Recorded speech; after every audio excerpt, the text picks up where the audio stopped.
continuación, grandes y pequeñas historias de la historia.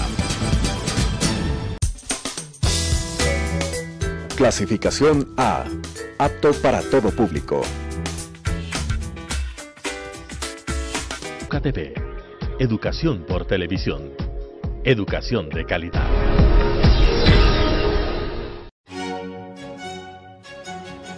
La historia está hecha de lo que unos quisieran olvidar y lo que otros no pueden olvidar. Es tarea del historiador averiguar el porqué de lo uno y de lo otro. Carlos Freile la asume en Telesucesos. Con ustedes, grandes y pequeñas historias de la historia. Estimados amigos de TV Sucesos y Radio Sucesos, están ustedes con Carlos Freile en este su programa, Grandes y Pequeñas Historias de la Historia. Les cuento ahora una historia pequeña, que no es trascendental como la bomba atómica o la invasión asiática, no, es la historia de nuestra alimentación, es un fragmento de la historia de nuestra alimentación. Y les decía que en el siglo XVIII se podía haber brindado a los académicos franceses, por ejemplo, carne salada de venado. También se les podría haber brindado, por ejemplo, carne de puerco. Tal vez la fritada no sea muy elegante, tal vez el hornado tampoco, pero sí un jamón. En nuestro país ya se curaba jamones en esa época, esa tradición quedó en Riobamba hasta el siglo XX. Igual se podía haber brindado algo que espero que no haya desaparecido. En mi ciudad natal, en Riobamba, también se acostumbraba pernil, no de puerco, sino de borrego. También se hacía pernil de borrego con recetas tradicionales y eso podía servir para las carnes. Venado, como digo, fresco, venado salado, lonchas de venado salado, de jamón, de pernil, tanto de puerco como de borrego, etc. Otra carne que era muy usada era la carne de cuy y solía servirse muchas veces en escabeche. Ya en nuestras cocinas se ha olvidado la preparación del cuy en escabeche, pero era muy de banquetes de mantel largo servir el cuy en escabeche. Otra cosa que se podía haber servido, hablando de carnes, eran los capones, o sea, los pollos a los que se le ha capado. Hasta bien entrado el siglo XX, también en mi ciudad, en Riobamba, se capaba a los pollos para que sean mejores, más sabrosos. Las gallinas quedaban para que sean las ponedoras. Y después, cuando eran viejas, se las mataba para hacer caldo de gallina y había que cocinarlas a veces más de un día porque eran muy duras, porque eran gallinas de campo.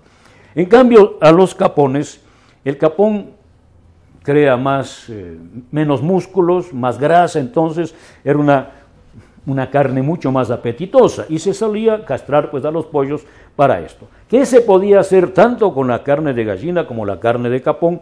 Por ejemplo, pan de ave. El pan de ave era un preparado también de alta cocina y a los franceses les habría encantado. La galantina, mezcla de varias carnes. Después de cocinar la gallina, las cocineras solían despellejar a la gallina sin que se rompa la piel. Por eso tenían que ser gallinas viejas, muy viejas para poder hacer el molde de la galantina. Eso se podía haber brindado a los académicos, ¿no? También, como ustedes saben, se capaba otros animales, ¿no? De la llama se comía el corazón. Eso es el anticucho. Este sí es de origen peruano, ¿no? Que es una especie de pincho de corazón de llama con mucho ají. De eso también se hacía una sopa. Entonces, esas serían básicamente las carnes, ¿no? Además del puerco, del borrego, ¿no? El venado, el cuy. En nuestra sierra, aquí en Quito, ¿no? En la costa, en el oriente, hay otros animales que se pueden brindar. El pescado, pero salado. Salvo excepciones, no podía llegar a la sierra un pescado fresco.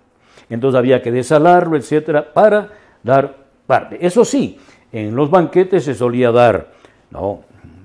por lo menos un par de platos de carne, un par de platos de pescado y un par de platos de postre. Sí, a veces se llegaba más, a que sean 10, 12 los platos en un banquete. No, estoy hablando de banquetes de mantel largo. ¿Qué se servía en los postres? Este es un tema que también quiero recalcar para añadir una serie de ideas, de nociones muy interesantes. ¿Y por qué les digo esto? Porque en este banquete que se acaba de dar hace unos días, el postre figuraba en el menú, según vi en el internet, chocolate de Ambato. Primero, digamos lo siguiente. En el siglo XVIII y hasta bien entrado el siglo XX, ojo, hasta el siglo XX, no se servía nunca chocolate al final de un almuerzo o de una comida. Ese postre no existía. El chocolate siempre se lo consumía aparte. Era la última comida de la noche para los adultos. Antes de ir a acostarse, los adultos tomaban chocolate. Y voy a decir algo más. ¿Por qué digo yo que no podía ser chocolate de Ambato? Porque en general también hasta por lo menos fines del siglo XIX, comienzos del XX, el cacao se tostaba, igual que el café, se tostaba en la casa. Cada casa tostaba las pepas de cacao que se habían traído, claro, en nuestro mundo aquí en la sierra, se solían traer sobre todo de Macas, aunque también ya en el siglo XIX se traían de Babahoyo, el famoso cacao de arriba, que era el mismo cacao fino de aroma, pero mejor porque las vegas del norte de arriba eran mejor regadas que las vegas del sur de la actual provincia del Oro, entonces se consideraba mejor cacao el cacao de arriba, que era fino de aroma también. En todo caso, las familias, no solamente las familias pudientes de los estamentos altos, no, cualquier persona que tuviese ese interés y ese gusto, y lógicamente tuviese algo de dinero, podía comprar en el mercado, en la plaza, pepas de cacao, ya venían secas, eso sí, y tostar en la casa. Se tostaba en la casa las pepas, por eso en cada casa había diferentes recetas, tanto de cómo se tostaba más o menos, segundo, moler eso, ingredientes que se añadían a eso para hacer una pasta. Normalmente con ya la manteca misma del cacao se podía hacer, pero a veces se le añadía algo más. Igual otros ingredientes, ¿verdad? Otros aderezos, por ejemplo, canela, ispingo, clavo de olor y lógicamente azúcar. Entonces se solían hacer unas bolitas ya de chocolate, ya con todos estos aderezos. Esas bolitas se las envolvían en hojas secas de plátano o en hojas secas de otras plantas y se las guardaba. Y luego, ya para el momento de tomar el chocolate a eso de las 10 de la noche, se ponía en la chocolatera con leche y se mecía, ¿verdad? Se batía el chocolate para que sea espumoso, ¿no? Y mientras más bolitas de chocolate se le ponía pues a la chocolatera, pues más espeso era, ¿no? Y uno de los lujos, según contaban las abuelas, era que ese chocolate tuviese como reflejos del arco iris en la espuma, que se notaran, o colores, y que fuera muy espeso, muy espeso. Algunas amas de casa insistían que el chocolate debe ser tan espeso que casi se quede parada la cuchara. O sea, una especie también de mazamorra, diríamos en palabra antigua, de una colada, pero espesa. Y esa era la costumbre nuestra. Lógicamente se servía con queso. Queso normal, ¿verdad? El queso no viejo, sino tierno, ¿no? De nuestras queseras tradicionales. Se añadía azúcar, porque el azúcar ya se refinó en nuestro país desde muy temprano. Los jesuitas ya a fines del siglo XVII, en las haciendas que comenzaron a tener sobre todo en los valles subtropicales de Imbabura, ya tenían ingenios de azúcar. y otros también, otros propietarios tenían ingenios. Lo que no se hacía era el azúcar molida, digamos, en grano.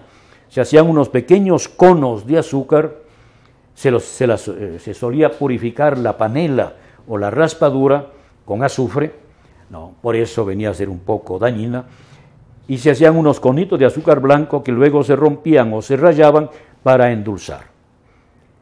Con eso se endulzaba el chocolate, porque si ustedes endulzan el chocolate con panela, van a ver que no resulta. Bien, vamos a ir, mis queridos amigos, a la siguiente y última pausa de esta charla de hoy sobre nuestras comidas ancestrales, aquí con Carlos Freile en su programa en TV Sucesos y Radio Sucesos, Grandes y Pequeñas Historias de la Historia.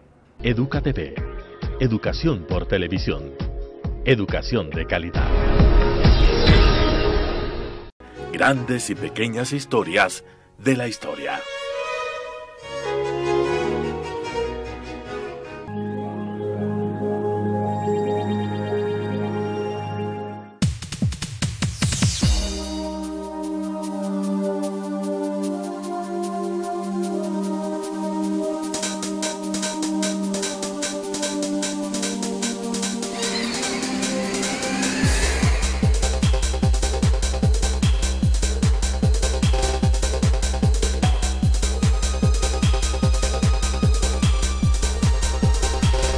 Telesucesos, por Quequito TV.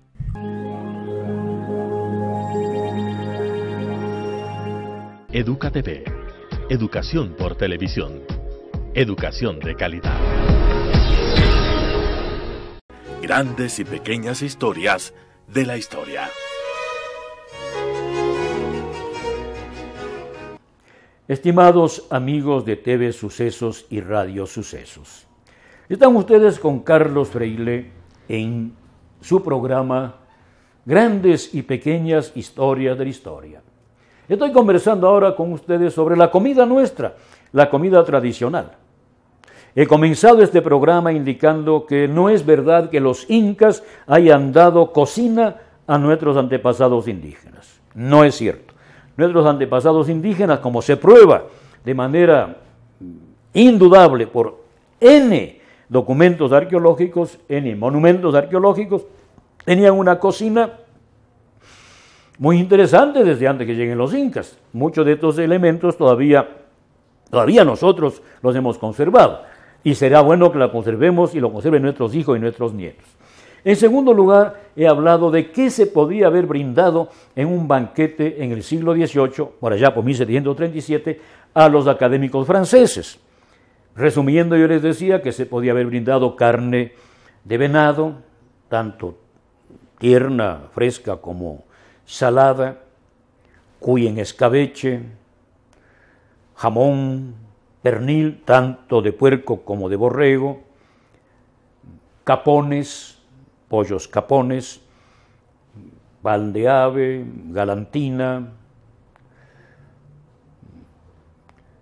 Nos queda, bueno, hay otras cosas que se podían haber brindado, ¿verdad? No es que voy a agotar ahora todo lo que se podía y se comía en esa época, ¿verdad?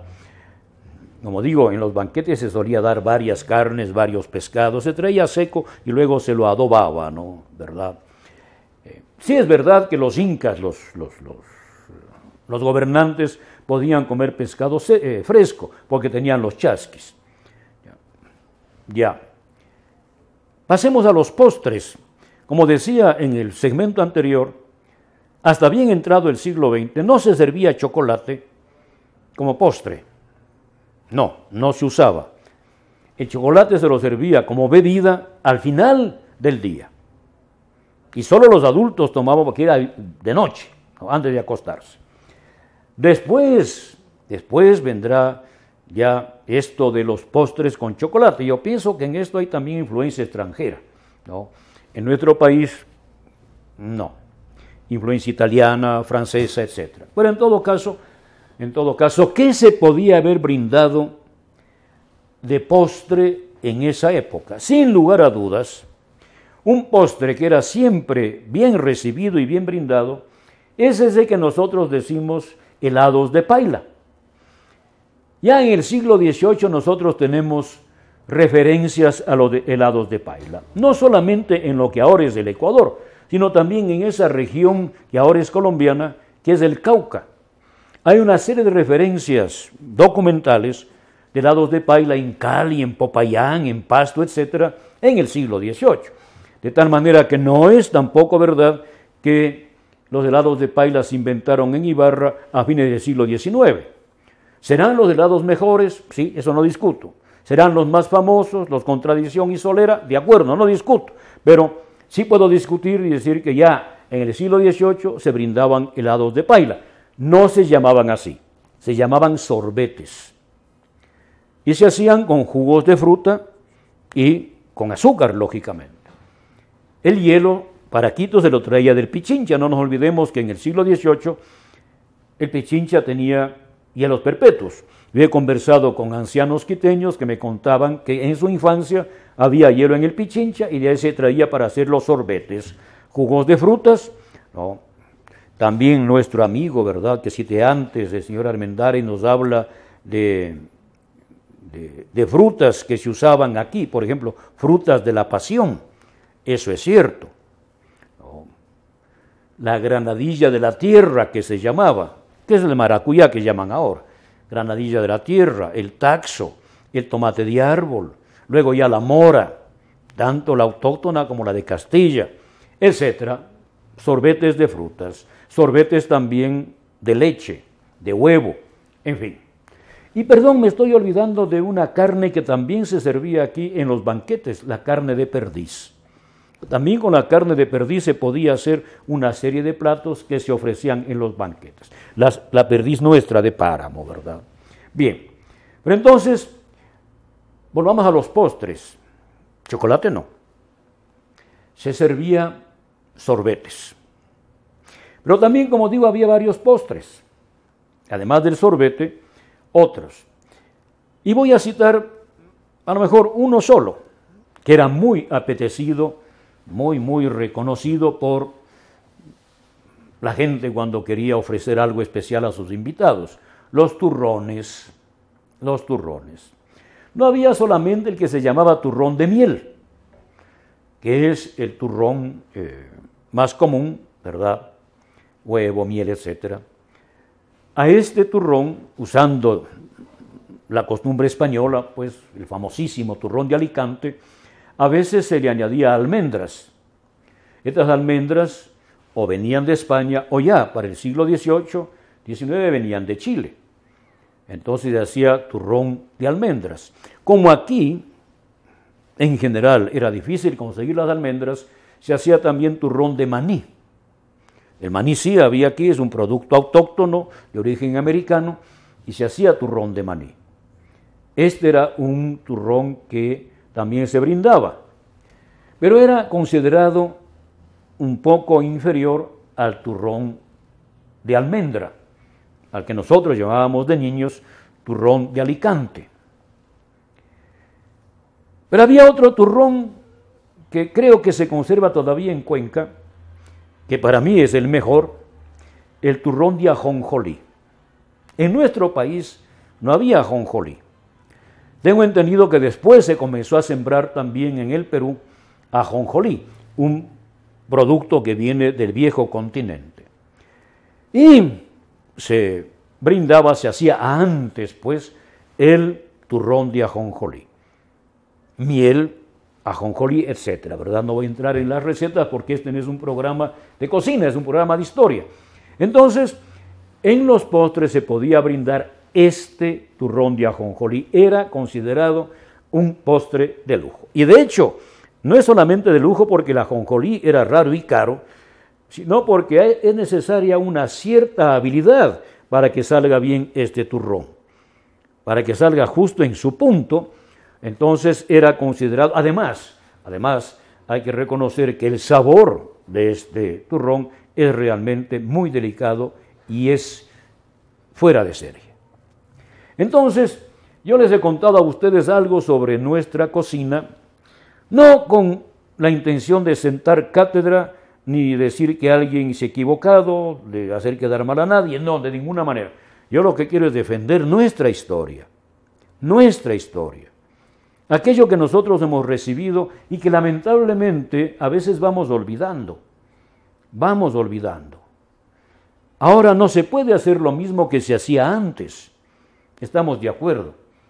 Ahora nosotros ya no podemos tener una persona que nos muela el maíz o el morocho en una piedra. No, es un trabajo pesado, que además la postura, la forma de moler, pues va contra la salud de la persona. Pero podemos ahora seguir moliendo el morocho, el maíz, etcétera, en máquinas modernas, no en molinos modernos. Pero que no nos olvidemos de nuestras comidas tradicionales. Y que no pensemos que antes de los incas no había nada, o que antes de los españoles no había nada. No, nuestra comida es muy abundante, es muy rica. Y quiero decir algo más. Un famoso antropólogo, Lévi-Strauss, o Lévi-Strauss, como he oído también decir yo a algunos, decía que la comida es también una muestra de cultura. Para nosotros los ecuatorianos, y esto me parece a mí que también se debe en gran parte a la cultura española, la comida es un elemento fundamental de nuestro convivir.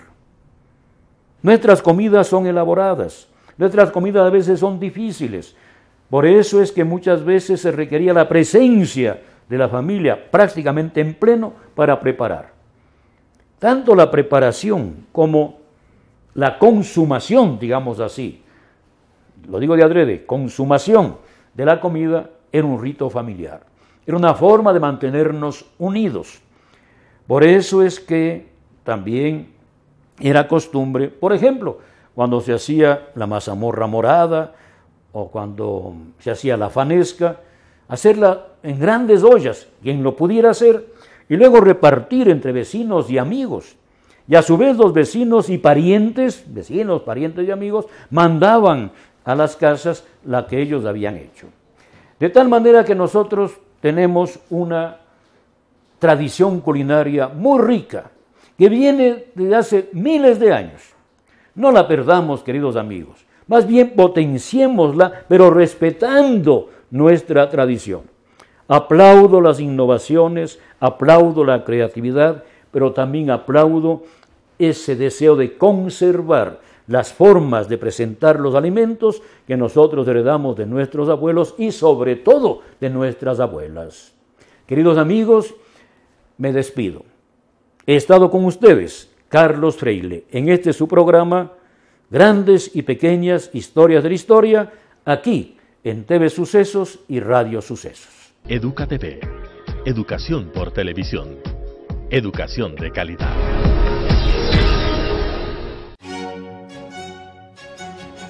La historia está hecha de lo que unos quisieran olvidar y lo que otros no pueden olvidar. Es tarea del historiador averiguar el porqué de lo uno y de lo otro. Carlos Freile la asume en Telesucesos. Grandes y pequeñas historias de la historia.